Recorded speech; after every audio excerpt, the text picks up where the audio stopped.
Hi everyone and welcome to Media Day.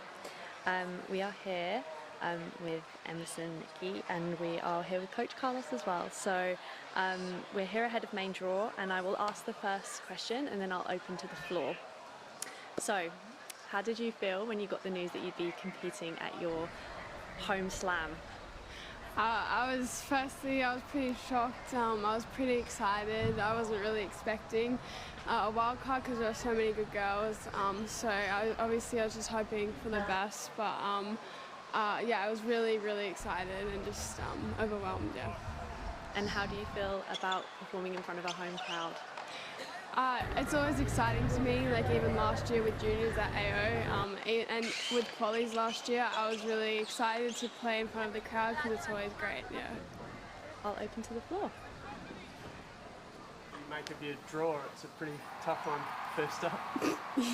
Yeah, I'm really excited to be honest to play against her because I've watched her for years on TV and it's just a great experience for me, especially at a young age, to play against someone like that. Emerson, have you had a chance to compete against anyone as highly ranked as Rybakina is in the past? No, she's going to be my highest player I've played. Last week was also the highest player of my career so far that I've played, so I'm really excited to play these higher players. Yeah, it's great. How do you describe yourself as a tennis player? I'd say I'm just an aggressive player and I feel like I'm pretty brave on court. I just go for my shots. I try to have my best attitude every single time I step on the court, yeah. Just wondered how much of an inspiration Ash Barty was in kind of making it seem like it's possible as an Australian woman to go and reach the very top. I think it's great when people say that I'm following in Ash Barty's footsteps. Obviously, she was a crazy tennis player, unreal results. So I've obviously got my own journey. So yeah, I think it's pretty special when people say stuff like that. But obviously, it's going to take a lot to get where she was. Yeah. Just on that, do you have much of a relationship with Ash? Have you spoken to her much in the build-up to this tournament? Yeah, before my junior Wimbledon, before I went over there, I had a hit with her on the grass, and before junior French too, she's always helped out with hitting and giving me advice before I play bigger tournaments. Yeah.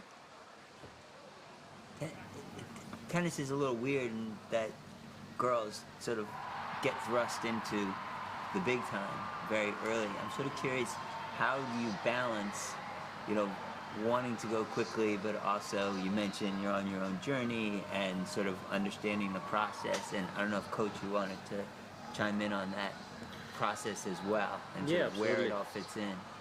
We are definitely focused on the process. We take day by day. We are not in a rush.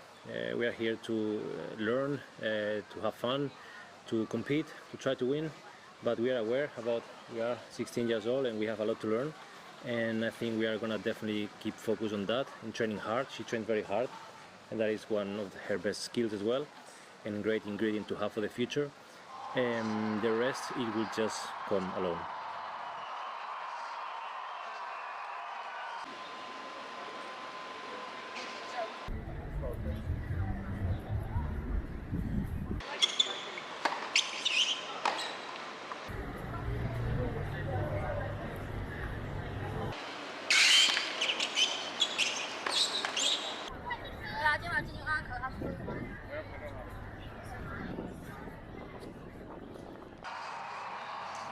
There's obviously a huge desire in this country post-Ash for another top Australian woman. How much does it help that it seems like there's a bunch of you coming through?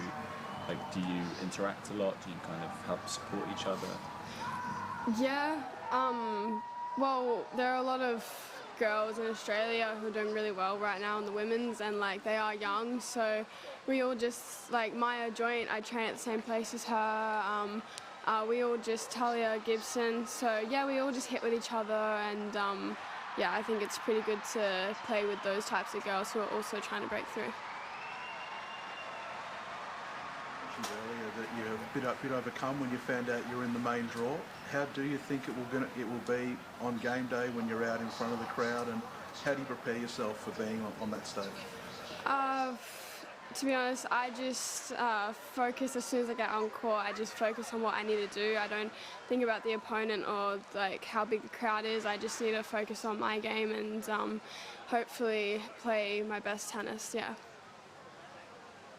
Carlos, having been a former junior champion yourself, what advice can you give Emerson? Just to keep doing the same thing she's doing, like keep training hard, don't change that, keep competing hard like she's already doing, be fearless like she already is, and just keep going. Have no expectations now, keep absorbing everything from the tour, from the best players as well, watch them play, see what they do well, and just stay focused on herself.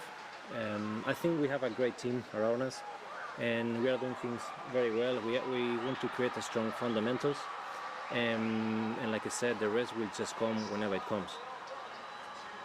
Last week in Adelaide, what did you learn from those matches, particularly the final one against Daria? Oh, For her or for me? I think like getting to see that level was really good because I haven't really gotten to see that level yet. So knowing that like I can compete with these girls and these women, it's pretty exciting for me. Yeah. It made me realize like she can beat anybody. So it was a great thing to see. I also realized that her level lifts when she plays against better players, which is a very good skill to have, because at the end of the day the opponent will push her and give her the level. In training we create our structure, our way to play, our strategies, but at the end of the day playing against these great players will push her up, and that was great to see in competition. Do differently looking back on that final match, because you started so well and then she got stronger. What would you do differently? I would say that's probably one of the best matches I've played.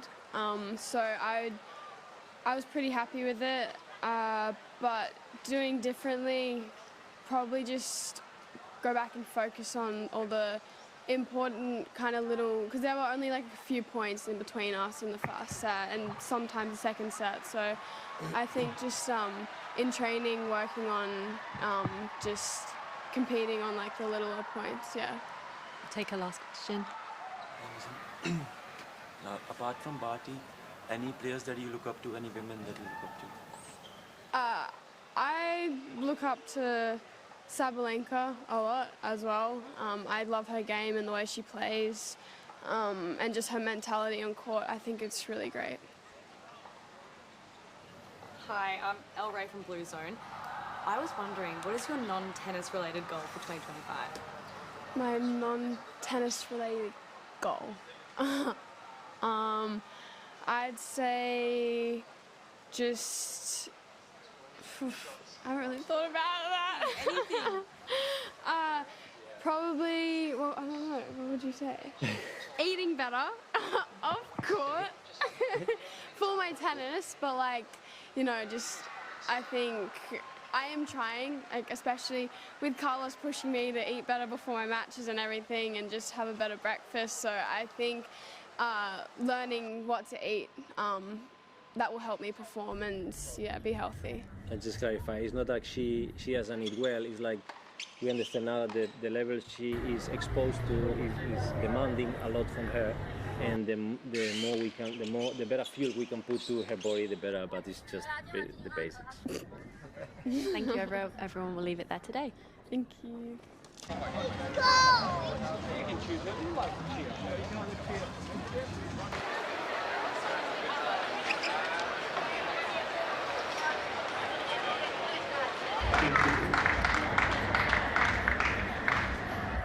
Hang on a second, did we say there's other information about ground passes? Yes, there is. Do you know what's happening here? Why is the road moving? They're setting up the Australian Open, which qualifying is this week. So they're setting up the entrance. The tournament starts on Sunday, and they've got a lot of forklifts and heavy vehicles. They're moving really big equipment up and down. So every time they send a forklift down, they have to block pathway. So for your safety, and as long as it takes for them to do what they got to do, and then they'll open it back up again.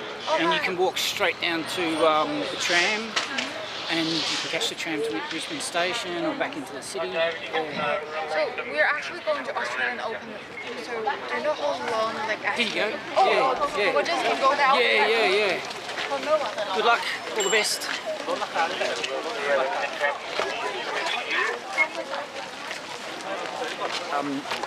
This Australian Open Life produced by Wise Words Media. We're based in Melbourne, Australia.